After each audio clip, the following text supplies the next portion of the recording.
Northern Ireland for the rest of today. It remains quite cloudy, some drizzly showers perhaps for western Scotland. But some breaks in the cloud developing for parts of Northern Ireland and the east of Scotland in particular. Top temperatures about 18 to 20 degrees. Now, as we go through tonight, we talked earlier, Claire, about the perceived meteor shower. Now, for southern Scotland and northern England, we've got some clear skies here. That's the best place to see the meteor shower. Elsewhere, it will be quite cloudy. And with the cloud, there'll be some thundery rain spreading into southern England into the early hours of Thursday morning. Now, we're keeping a close eye on this rain because we could see some pretty torrential storms during the first part of Thursday for the morning rush hour. Lots of surface water spray, some perhaps localised flooding in southern England. Stay tuned to the forecast, and this thundery rain will move its way northward throughout Thursday into the Midlands, into parts of Wales, eventually into northern England by the end of the day. Missing Scotland and Northern Ireland tomorrow, so staying dry and sunny here. Temperatures 21 to 24 degrees, but feeling warm and humid. More storms expected for Friday, so stay tuned to the forecast. Simon, thanks for that. And how's the travel situation then, Rachel? In Manchester, there's queuing traffic on the M60 anti-clockwise. 2 lanes are closed after an accident between junction 15, the Swinton interchange, and 14, the East Lancs Road. Congestion goes back to junction 17. M25 anti-clockwise in Kent is heavy at the Dartford Tunnel. Congestion to junction 2, the Darrenth interchange.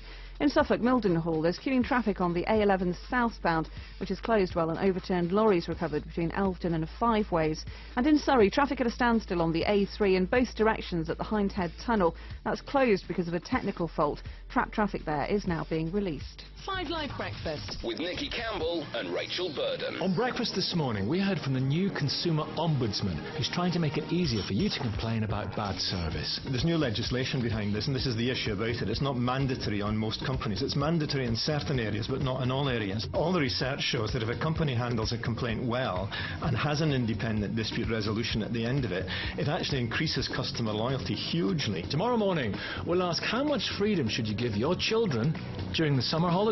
5 Live Breakfast. weekday mornings from 6.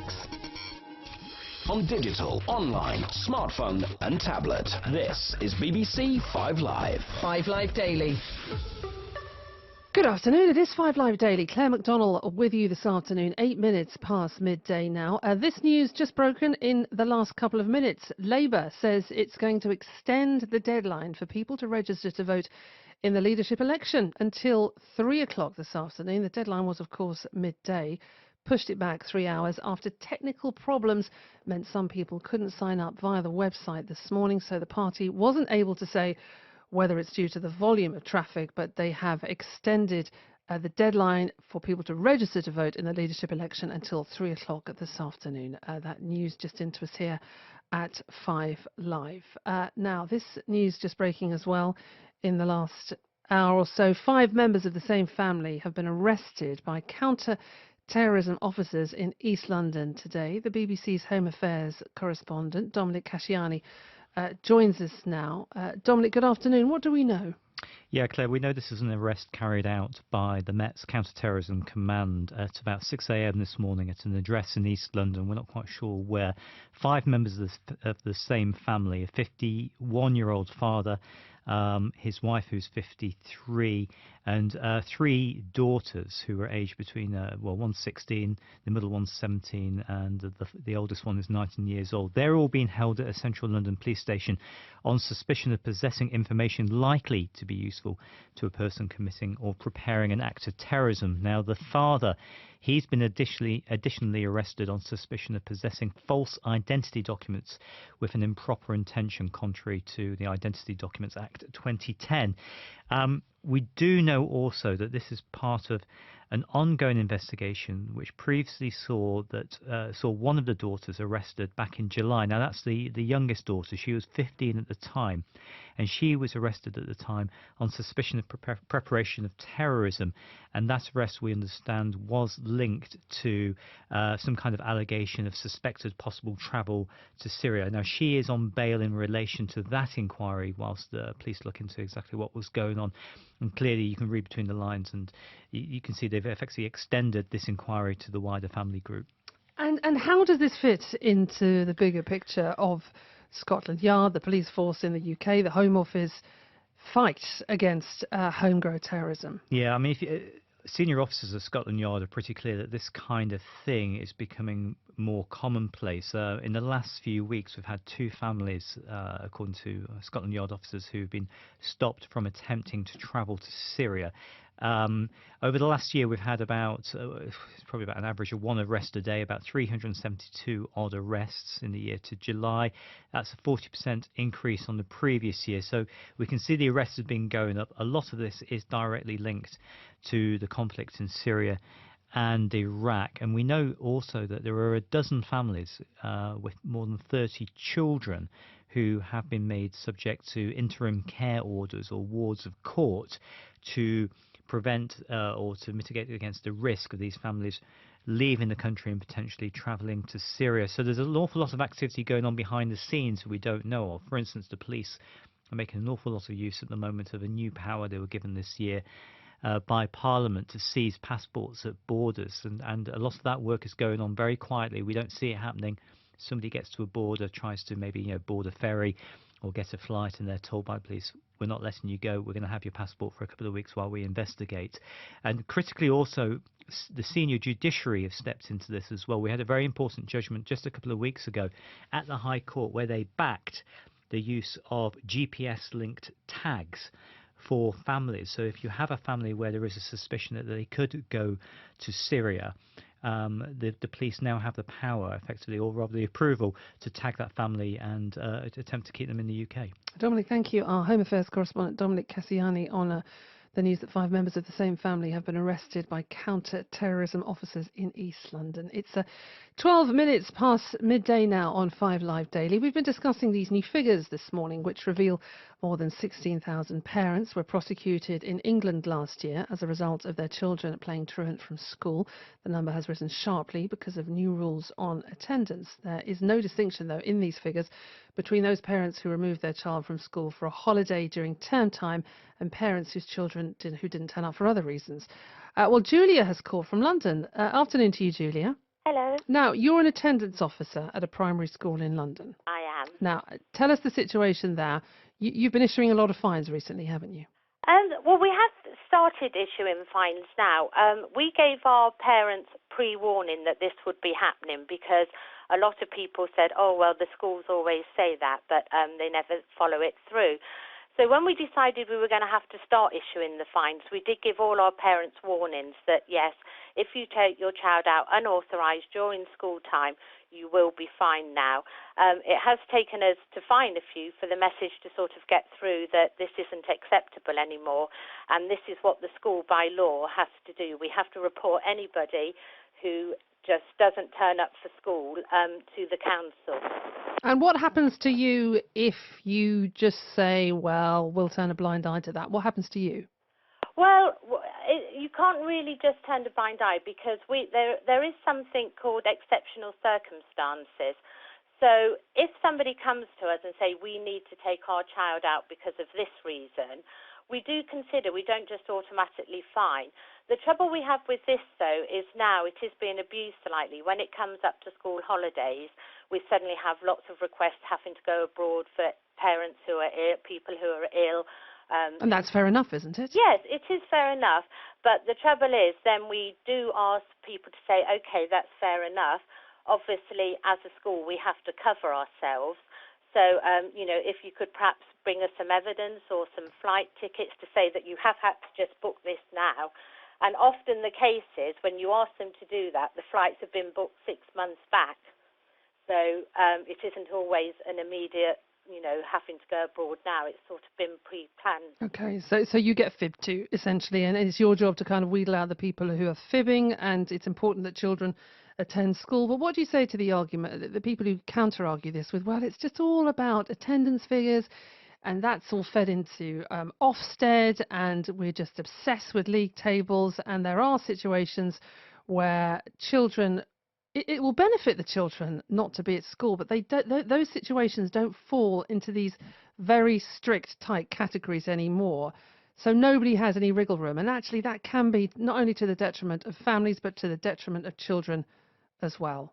What do you say to that? Yes. Well, because, if parents decide that maybe a day or two off doing something else culturally enriching, for example, is good for their child, but it doesn't fall into those categories, then they get fined. Is that right? No, it's not right, because there are registration marks that you can give a child if they're taking music exams, if they're going to sporting events, or in some cases, like if somebody comes and said, we've been asked to represent our child, for example, in a dance competition, and, it's for their culture and they have to, that's fine, we can authorise that. Yeah, you can, but many other schools don't. We've heard from a lot of people this morning who say, for example, one dad rang in and said, my son plays at top flight for county, but very often those kind of sporting timetables are arranged around independent schools' term times, and he's not allowed to do it very often because he's at a state school, so it doesn't necessarily follow that everybody's going to allow the time off for even that.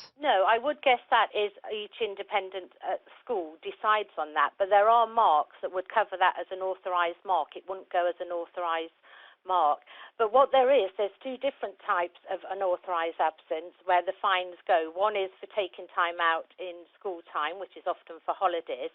The other is for if your child's attendance goes under 85%, that is deemed as having an effect on their education.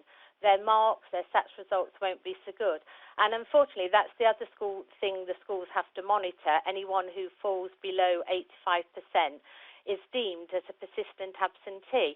Now, you wouldn't automatically be fined straight away. The school would get the parents in.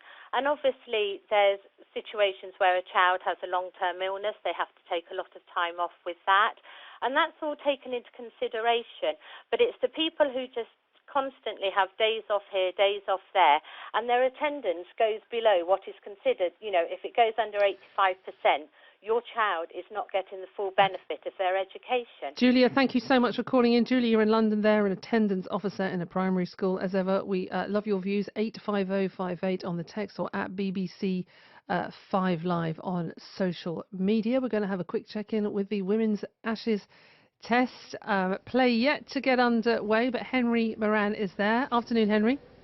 Afternoon. The good news is we're about 12 minutes away from the start of play here. I can just see the Australian side, in particular Jess Jonathan, who starts 95 not out. She's out there warming up. Obviously she'll be keen to get it out there as soon as possible to try and reach that milestone of 3 figures. Australia 268 for 8 overnight. Play underway in about 12 minutes time. Henry, thanks very much indeed. I just saw a member of the team, the England women's team, doing the plank on the cricket pitch. It was quite spectacular, and then flipping from side to side. Those women are fit. It is 5 Live Daily. Good afternoon. Claire McDonald with you this afternoon, 18 minutes past 12. Now, the athletics governing body, the IAAF, has started disciplinary proceedings against 28 athletes who competed in the 2005 and 2007 World Championships following the retesting of samples. Well, Sir Craig Reedy is the president of the World Anti-Doping Agency and joins us now. Good afternoon to you. Good afternoon. So we have this retesting and the starting of disciplinary proceedings. Your view on that? Well, I can't talk in any detail because we wouldn't want to comment on any disciplinary proceedings because, in fact, we've still got a right of appeal. But I'm very strongly in favour of the principle of retesting, freezing samples and going back to them when time permits, when funds permit, and above all, when technology and better testing could well be available. Right. So I guess the question that everyone's been asking since this story first broke is why, when there were these very suspect tests in the first place, that they just sat on file. It's one thing doing this now and saying we're going to go back and look at them, we're going to suspend these 28 athletes, we're going to retest their samples, but surely it calls into question the whole validity of the IAAF, doesn't it? I'm sorry. I have to say I think you're mixing up the issue. When you say when these tests were first done, You're indicating then that there was something in that test that needed further study or wanted more investigation. That's entirely possible. The allegations that surfaced about 10 days ago are probably an entirely different group of tests from the ones that the IAAF are involved in at the moment, because they must have started this process of retesting, I would have thought, several months ago. I don't think you can link the two issues. But doesn't it call into question how athletes are being tested? No, it's a fact of life that the statute of limitations, which used to be 8 years, and the science of holding frozen samples and then retesting them improves on a regular basis. The new code has extended that statute of limitations to 10 years, and that, I think, brings the 2005 World Championship tests into play. The IOC freeze samples that they take from Olympic Games. The IAAF obviously do it. Some other sports do it. And I think it's a real deterrent to an athlete. We can say to them, if you are thinking of cheating, don't, for a number of reasons, not least which is if you think you're going to get away with it, there is a fair chance that as science improves, you will not, and you will then face the ignominy of being declared a drug cheat. I mean, what encourages me a little about the current statement from the IAAF is a statement which says they will reallocate medals. And I think that's really good news for the clean athlete, of which there are many all around the world. They now know that if they were denied a medal at a major championship by somebody who is subsequently proved to have been cheating, then that will be reversed and they will be given their medal in proper presentation and with all honour that's due to them. It's also been suggested that if a number of athletes from a particular country are found guilty of doping, that maybe that country should be kicked out of that particular sport. What do you say to that? Well, I mean, I don't have that power. The World Anti-Doping Agency cannot do that. What we are doing is beefing up our compliance regulations and our compliance processes. If we declare either a federation or a national anti-doping organisation to be non-compliant at some time in the future, then our other stakeholders will have to deal with it. Personally, I think that blanket bans on countries, or even if you go back a few years in IOC terms, boycotts, they tend to be very blunt weapons. They tend to penalise the innocent as well as those who are assumed to be guilty. And I'm not sure that I would want to go down that route. I would want the system to be better. I would want us to be more successful and to make sure that athletes want to take part when they are clean. Would that not send out a very strong message, as you say, the forensic science in how you retrospectively look at samples and find out whether somebody's cheated or not has come on leaps and bounds, but equally the way people dope, the way they cheat is advancing all the time as well. Could it not be argued that if you say, you will be banned from the sport for a number of years if you carry on like this? Well, I think we can say to people for sure the sanctioning process at the moment, mainly at the request of the athletes of the world, took the sanction for dopers up from 2 years to 4 years in serious cases. Any subsequent sanction would be a lifetime ban. So 4 years is a very long period in any athlete's career. So I think the sanctioning process is probably in good order. If then we can say frozen samples will be analysed, that I think is another string to the tester's bow. I also believe that in general terms, if we are smarter at doing this, if we undertake proper sports-specific analysis so that we can test the right athlete for the right drugs at the right time, we have a better chance of catching people. And at the end of the day, we simply have to educate people that this doesn't make any sense. Sport is a valuable commodity when athletes are clean. Clean athletes do not want to be taking part in competition with people who've been cheating, and that message has to get out. Sir Craig Reedy, thank you very much for joining us on the programme this afternoon. He is president of the World Anti-Doping Agency. 25 minutes past midday from 1, it's afternoon edition with Dan and Sarah. And Dan joins us now live from Edinburgh. Afternoon. Claire, good afternoon. This is lovely. We're in the pink tent again at the Edinburgh Fringe Festival. The One Show, the magic of the One Show is setting up in the near distance there. There's hundreds of people, cameras, all sorts of busying going on. They're live from here a little bit later on today. But let me tell you what's coming up, Claire, because we've got a packed show today. We are guest heavy. They're all over the place. One of the most talked about shows of 2015, and certainly here as well in Edinburgh, is An Audience with Jimmy Savile, where Alistair McGowan plays Jimmy Savile.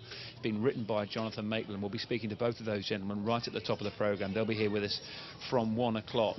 I'm also talking about mental health, because there's quite a few shows dealing with that here in Edinburgh. I went to go and see one last night from an Australian comedian called Felicity Ward. She has suffered with anxiety for many years. She still does, and her title of her play, Claire, is called What If There Is No Toilet?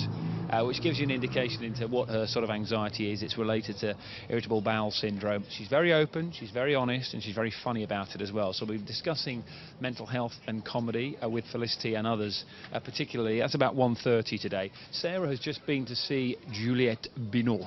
I'm getting my pronunciation right, I think that's correct. I called her Binoche yesterday, but I've changed it slightly. Juliette is playing the part of Antigone in a Greek tragedy, which Sarah saw last night. And also Bridget Christie will be here. 2 years ago, her show was voted best show at Edinburgh Fringe Festival, so she knows what she's talking about. She's got a new book out.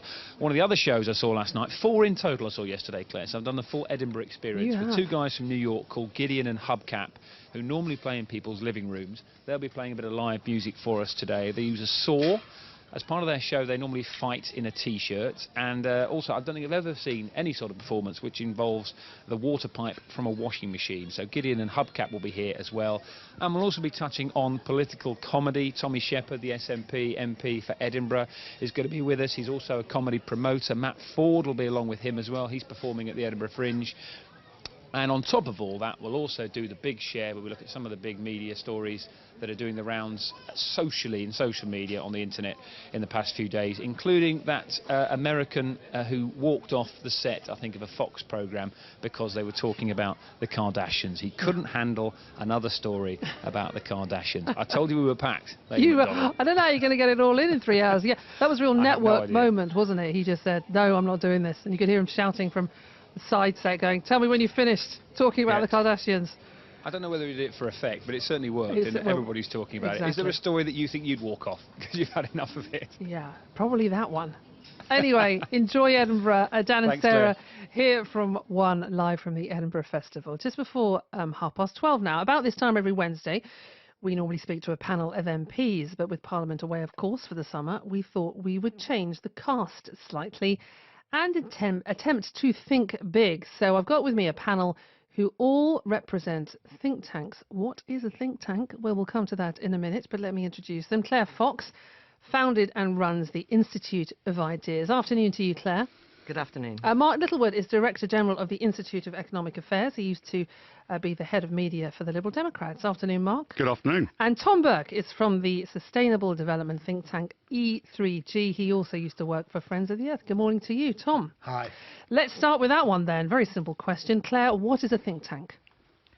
Oh, actually, I'm the wrong person to ask, because we don't even think the Institute of Ideas is a think tank, so there you go. You don't think it is? No, but they're usually associated with coming up with ideas that inform policy. We actually, at the Institute of Ideas, avoid anything with policy outcomes. Right. But we do try and think the unthinkable. And so that's what you do? Some awkward questions. So you don't public put any, debates, no parameters on what you think about?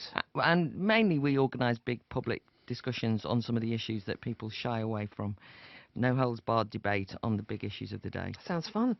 Mark Littlewood, how would you define a think tank? Well, we're in the ideas business, basically. We generate ideas and effectively we sell ideas. I mean, not literally in the sense that you can't go into WH Smith's and easily buy the ideas of the Institute of Economic Affairs, but we encourage people to donate money to us, companies, individuals, charitable foundations, and we put ideas out into the public domain, not necessarily primarily to try and affect policy by an inch today, not necessarily arguing about sort of clause 167 in the latest government bill, but seeking to actually change the parameters of debate over the longer term. And we do set parameters, so we think the unthinkable, but the Institute of Economic Affairs, my think tank, is a free market think tank. We believe that, generally speaking, free men and women and free markets get to the best solutions in society rather than government bureaucracies and state-run solutions. So we approach our research from that angle, but then like to think that we really do think outside the box. Tom, what's your definition then? Did you agree with the previous two comments? I think they've both got something, and I suspect you'd find as many definitions of a think tank as you would find organisations calling themselves or being described as think tanks. I think what we try to do is to take fresh thinking into the rather claustrophobic world of policy and politics, which tends very often these days to be enormously self-referring and just talking to itself. And so we very much see our whole purpose as injecting into those policy and political processes new ideas, new analyses, new thinking. Thank you all for the time being. We're going to get some news and then come back to, we'll think the unthinkable. That's what we're going to be doing over the next half hour here on 5 Live with Claire Fox, Mark Littlewood and Tom Burke. We've asked all of our guests to think the unthinkable for us, and if we were starting all over again as a society, where we should begin, what they would change about the way the world works, what needs to be done, that no politician would be brave enough to do in the current system. So you get rid of the system, you think blue sky thinking, that terrible cliche. What would you come up with? We'll be getting our panel's view in just a few moments' time. We'd love yours as well. 850-588. It could be health.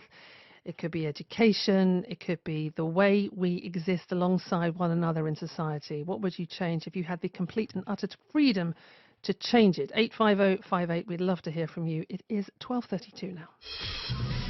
On digital, online, smartphone and tablet, this is BBC 5 Live. With the 5 Live News, I'm Rachel Bland. Labour has described the latest unemployment figures as concerning.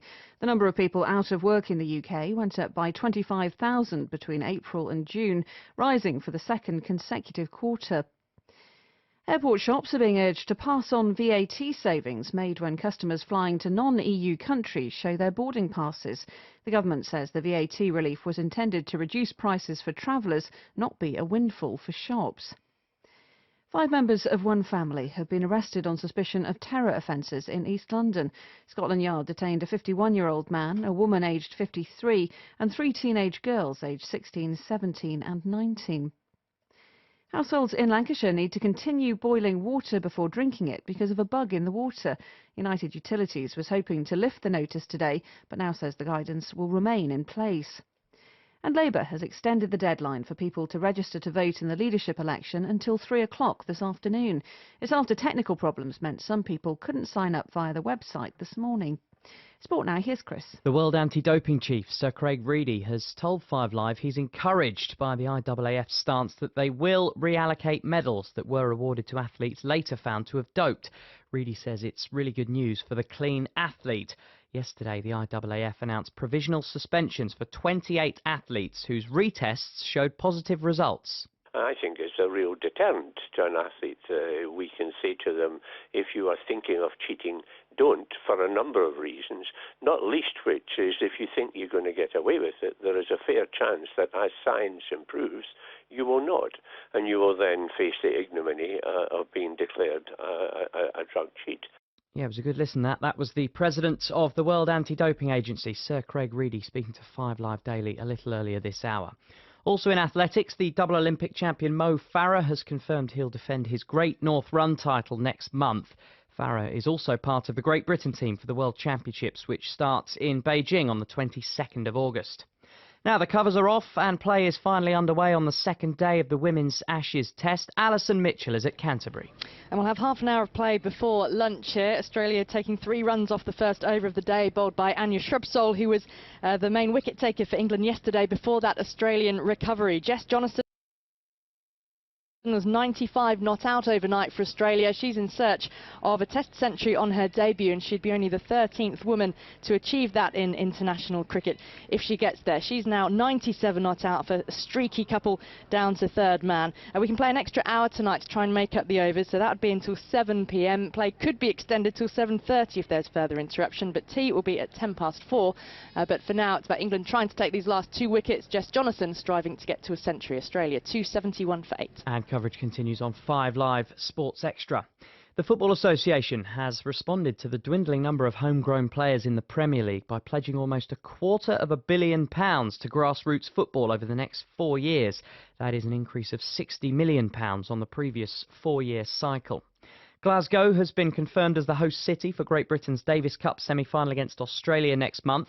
Manchester was the preferred city initially for the Lawn Tennis Association, but the arena was already booked out for a music concert. That means the tie will now be held at Glasgow's Emirates Arena from the 18th to the 20th of September. Now tonight, in 5 Live Sport from 10 o'clock, we'll preview the US PGA Golf Championship at Whistling Straits, which starts tomorrow. Rory McIlroy is ready to defend his title after badly damaging his ankle just last month. Our golf correspondent Ian Carter thinks McIlroy looks in top shape. He's been here since the weekend. He's bounding up and down the huge dunes here. It's quite an arduous walk around this golf course, but he looks very fit for it. He's been striking the ball well, and everything that he's said so far suggests that he is fully fit to make this title defence, which is a remarkable scenario when you consider that it was a ruptured ligament that cost him his chance of defending the Open title, and it's less than 6 weeks since that injury was sustained in that rather infamous kickabout with his friends. England have maintained their semi-final hopes at the Netball World Cup with a win over Wales this morning. It means that Wales can no longer progress. Scotland continued their winning run, beating Sri Lanka. And the hosts, Australia, are currently thrashing South Africa. What's the score? 62-28 with 5 minutes to play. This is BBC 5 Live on digital, online, smartphone and tablet. The travel news in Lancashire. Very slow traffic on the M6 northbound. No particular incidents reported, but traffic heavier than normal between junctions 29 and 30. That's the M65 and the M61. Slow traffic on the M180 eastbound in South Yorkshire. 2 lanes are closed after a multi-vehicle accident between the M18 junction 5 and junction 1 for Thorn. Queuing traffic on the M60 anti-clockwise in Manchester after an earlier accident between junctions 15 and 14. That's also causing queues back on the M62 and the M61. And in Surrey, long delays on the A3 in both directions at the Hindhead Tunnel, which is closed because of a technical fault. There is a diversion in operation. The BBC iPlayer radio app, wherever you are, like here. Or maybe even... I'm in the office cupboard.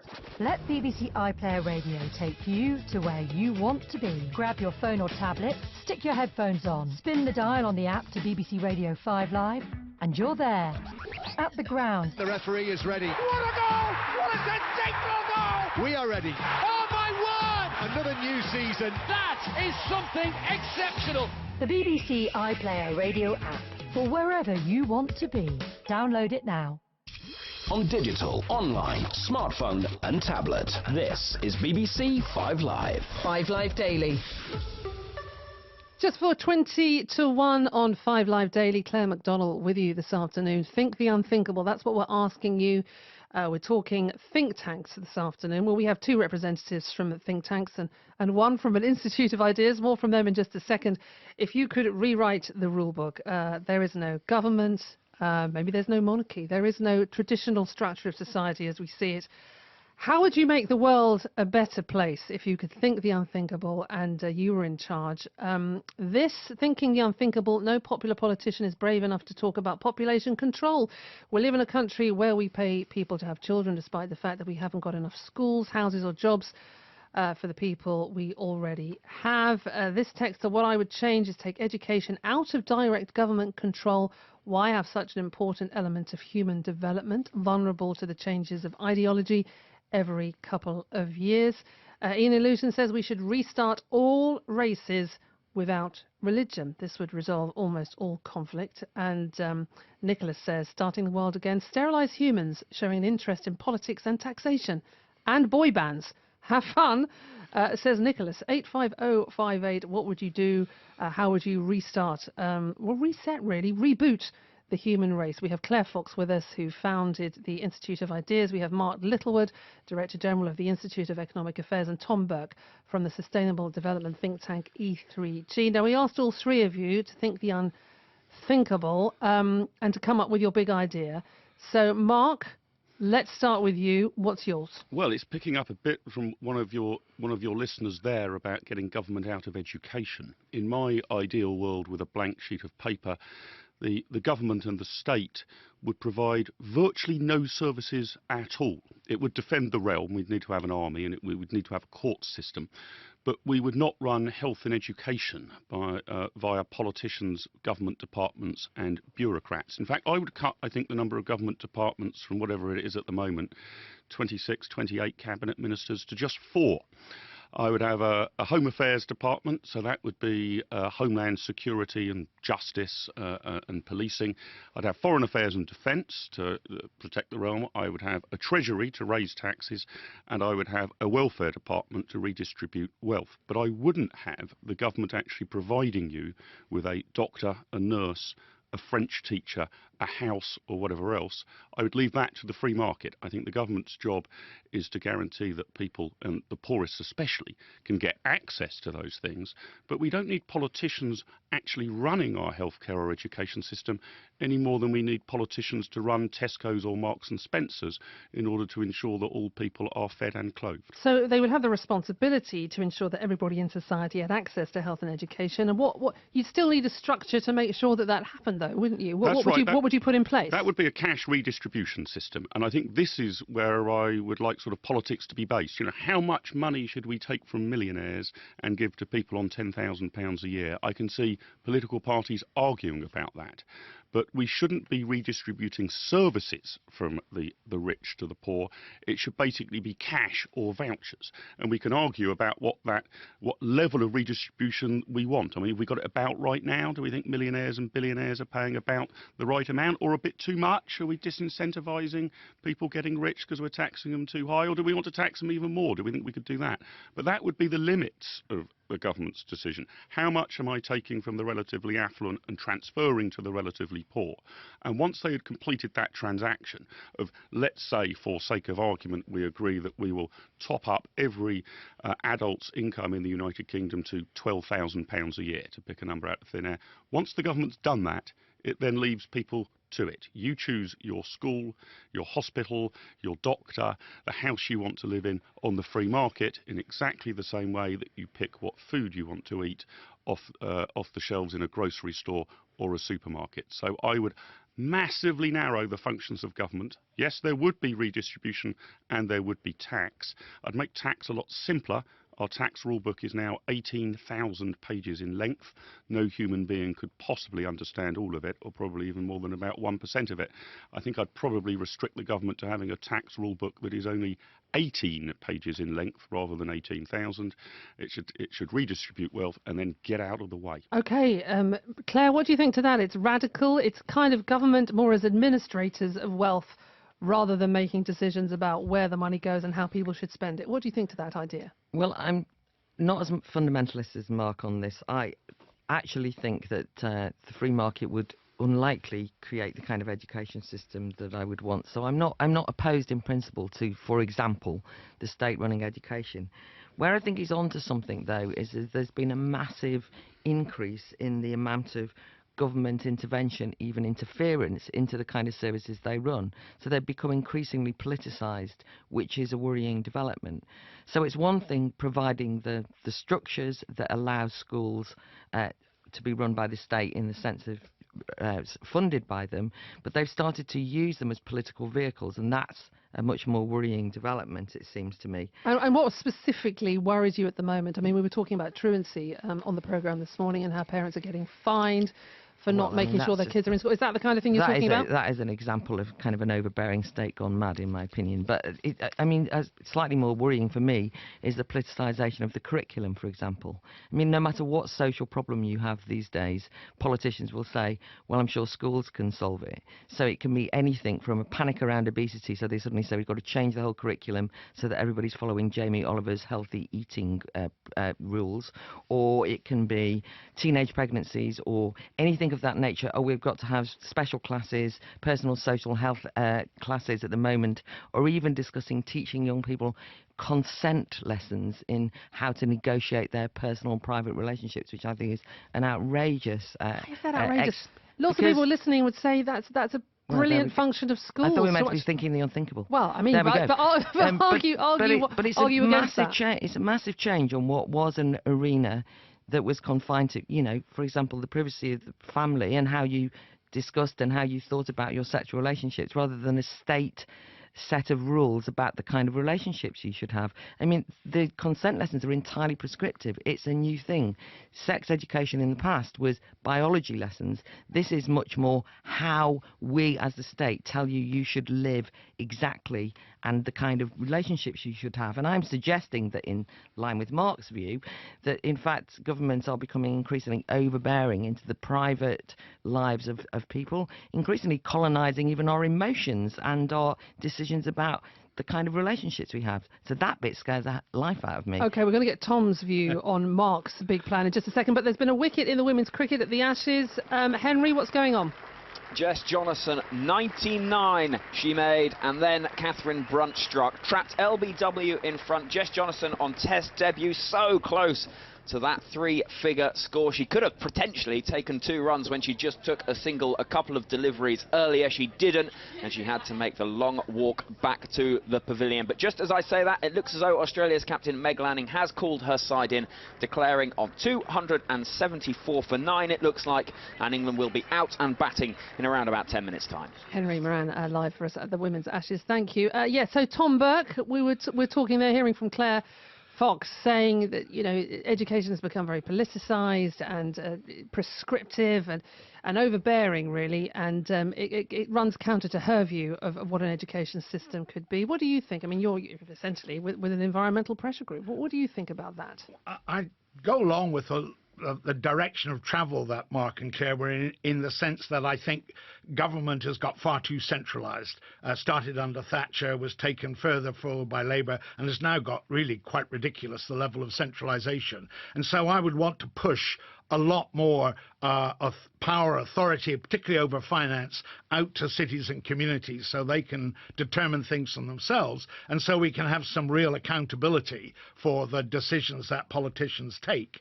But where I would disagree with Mark quite fundamentally is I would certainly want to keep a Department of Energy and Climate Change. The idea that somehow the free market is going to solve the problem of climate change and still leave us with civilization, I think, is a bit more optimistic than I could be.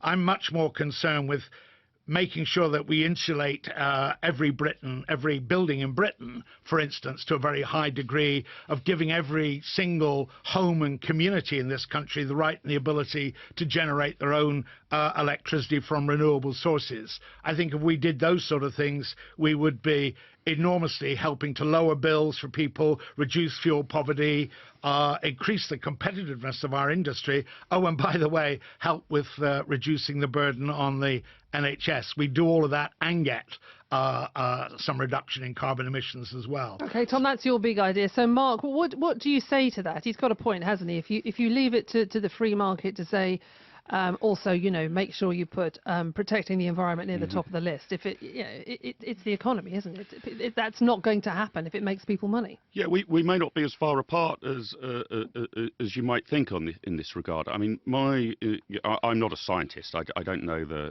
all of the science around climatology and, you know, exactly how much carbon we need to reduce things by, if at all. But let's say that we've reached the conclusion that we do need to tackle carbon emissions. In my new world order, that's dealt with by the Treasury.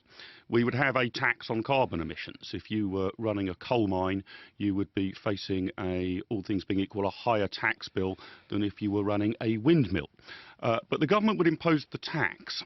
It would let the market then sort out the incentives. We would unleash inventors and entrepreneurs to try and find new, weird and wonderful ways to generate energy efficiently and cleanly, rather than what I think we're in danger of having in the Department of Energy and Climate Change at the moment is a sort of civil servant sitting in Whitehall, looking at a map and pointing at a hill and saying we need to have, 15 windmills built on that hill. Those decisions should actually be made by companies and individuals and enterprises. In my system, it would be the government that would set the tax framework to make sure the incentives were right, so you weren't being subsidised for running dirty energy, quite the opposite.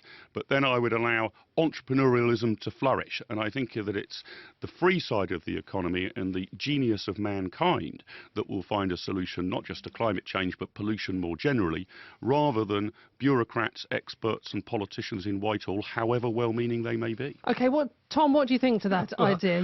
Just basically put it all on the Treasury, make it a tax issue, and then the free market will respond by wanting to earn money because they'll want their projects to get taken on. So you get rid of a lot of bureaucrats telling you what you need to do to deal with the climate. You have one bureaucrat deciding what the level of tax should be. And the fact is nobody has any idea what level of tax gets you to a safe climate. Mark's already indicated he doesn't really believe in climate change, and so he can come up with an idea that has no chance of success. No, that's not true. Carbon tax is a fairly common proposal to deal with this. I'm very open to that. If in the economic gobbledygook we use that there are negative externalities by pumping out carbon, not just climate change, by the way, it could be pollution. I mean, we shouldn't just look at climate change, it could have other health effects.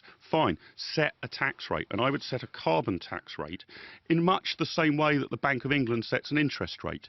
It would be a panel of experts, probably not one, probably 6 or 8 around a table, who, if we've got targets on carbon emissions and we think, oh blimey, our carbon, the latest reports show it's going too high, we would increase the carbon tax. If actually our carbon emissions were looking extremely safe, everybody was cycling rather than driving a car, well then perhaps you could drop the carbon tax, just in the same way that the Bank of England set interest rates supposedly to tackle inflation. If inflation's very high, interest rates go up. If inflation's dropping, then interest rates can go down. That's a panel of 6 or 8 experts, but if we can't have experts working out what the price of carbon should be to offset the risks of climate change and pollution, I don't see how we can have experts precisely picking which technologies should be built in which towns and cities and on which parts of land in the United Kingdom. That's a much more detailed You've misunderstood me, Mark. I'm not saying that you should have an expert in Whitehall deciding that. What I precisely said was you should let every city, community and home in Britain decide for itself. To do that, you've got to set up the right framework, regulatory framework. You've got to set up the right energy system.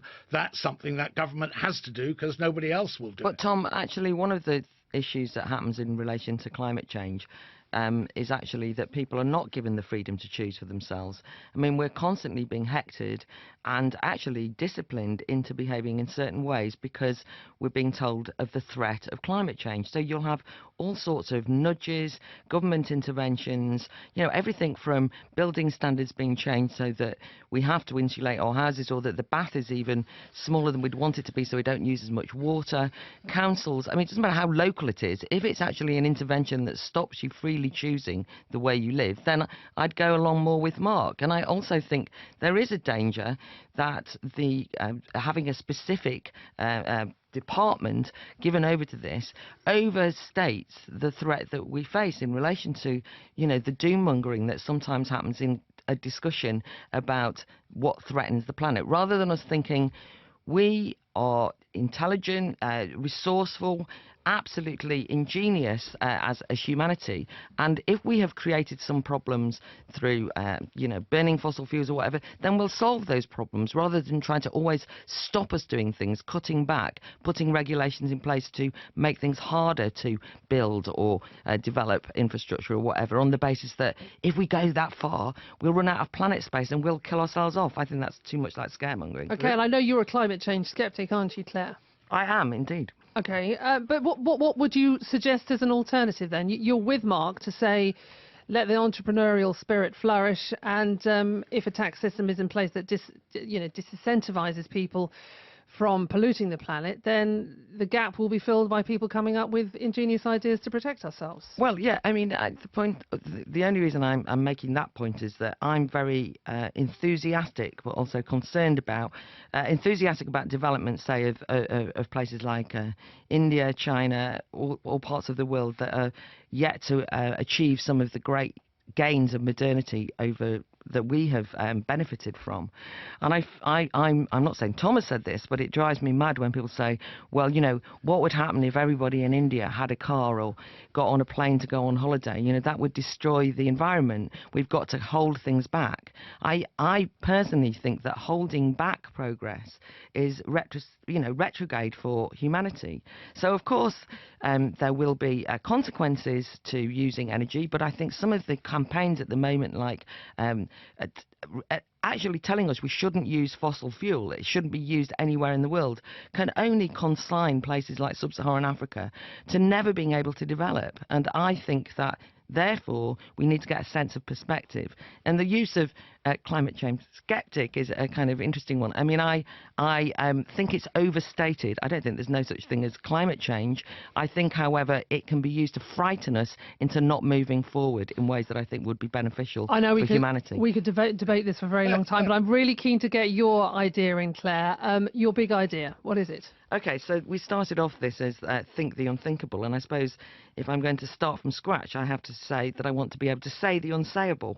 And where I would like to go is that we can create a society where we have free speech, free thinking with no ifs and buts. Unlike at the present time when we have a society where people are constantly saying, you can't say that. So that would mean that I would get rid of all of the laws, all of the speech codes, all of the kind of no platform sanctions that prohibit free speech. And that includes, you know, quite controversially perhaps, things like hate speech legislation. I just tear them up. One of the things that we, you know, that you find if you argue this is that people will say, yes, but, you know, you can't just let people say all these terribly offensive, hateful things. And I think we all will recognise if you're having a conversation or an argument with someone, if somebody says, I find that offensive, it's supposed to have a chilling effect. You're meant to be quiet and back off. And if you argue controversial things, people will say that, I find that offensive, and that's it. And I think that we've got to become less thin-skinned. I think that because we've given into this notion that we have to be quiet if something is offensive, we've actually created a generation of thin-skinned people who can't take difficult ideas and not used to being exposed to arguments that they don't like. But isn't there a bit the big difference between having a thin skin and you're right, shutting down debate and argument is not a good thing, and having legislation in place that stops terror suspects being homegrown in mosques around the country? Well, I don't think that terror suspects homegrown around the country are benefit. I mean, one of the reasons why we're opposed to, for example, the backward ideologies of groups like ISIS is that they threaten the very gains of the Enlightenment, such as free speech and free thought, that they have no respect for the idea that we are rational and capable of arguing things. So the idea that we're going to fight terrorism by actually betraying the very ideals of freedom that we stand on seems to me to be a ludicrous shooting ourselves in the foot. But also we get into a situation where we were all horrified after what happened, the terrible massacre in Paris, and everybody went round for a while saying Je suis Charlie. It lasted a few days, not much longer than that. Then people start saying, well, Je suis Charlie. But if you think about what happened a group of people who said a satirical magazine's depiction of certain things was offensive, and it had to be banned, it had to be closed, it had to be stopped at all consequences, and then they resorted to violence. But the intellectual argument that is offensive, it needs to be closed down, nobody should see it, is actually one which we, sadly,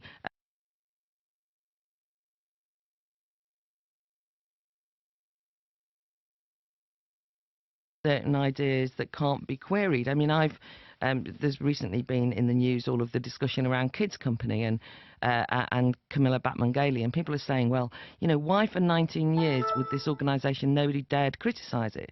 But actually, if you were you know, if you're sceptical about things like some of the panics around child abuse, as I've argued and felt that civil liberties are being betrayed in the back of this, if you sort of try and challenge some of the things that, for example, children's charities say when they're kind of hyping up the kind of paedophilia everywhere, then the immediately thing is you can't say that. You can't criticise a virtuous children's charity like this or in fact, if you do, you're accused of, wanting all children to, die of neglect, or being in denial about child abuse. Or actually, climate change is another one where if you raise a sceptical voice, you're called a denier, climate change denier, which is rather than a discusser, which is, I guess, exactly. what So you're now Listen, being politically correct.